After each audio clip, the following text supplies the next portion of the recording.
আজকে আপনাদের সাথে শেয়ার করছি একটি বিশেষ ঘটনা।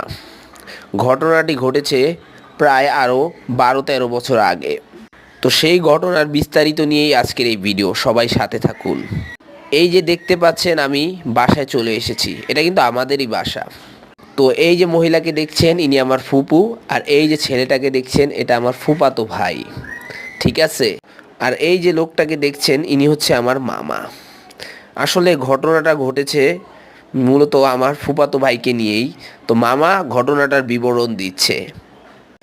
আসলে ঘটনাটি হলো এমন, আমার ফুফাতো ভাই যখন ছোট ছিল, ধরেন আজ থেকে প্রায় 12-13 বছর বা 14 বছর এরকম আগের কথা, তখন সে হারিয়ে যায় একদিন হঠাৎ করে। হারিয়ে যাওয়ার পর তাকে আমরা আবারও ফিরে পেলাম আল্লাহ তাআলার অশেষ রহমতে। এই যে তার মাকে দেখতে পাচ্ছেন, সে ক্যামেরার সামনে আসলে কথা বলতে চাচ্ছে না বা পারছে না। আসলে তাদের তো ক্যামেরার সামনে কথা বলে অভ্যাস নেই, তাই।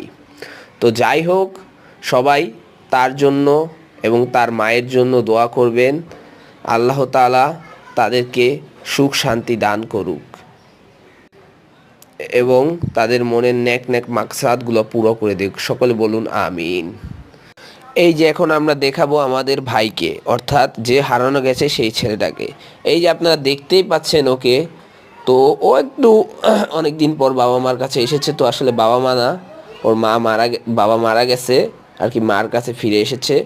তো ও একটু অন্য টাইপের হয়ে গেছে, অনেক দিন বাবা মার শাসনে ছিল না। তো যাই হোক, সকলে ওদের জন্য দোয়া করবেন, বিশেষ করে ওর জন্য দোয়া করবেন। খোদা হাফেজ, সকলে ভালো থাকবেন এবং সকলে আমার জন্য দোয়া করবেন। আল্লাহ তাআলা সকলকে সঠিক বুঝ দান করুক।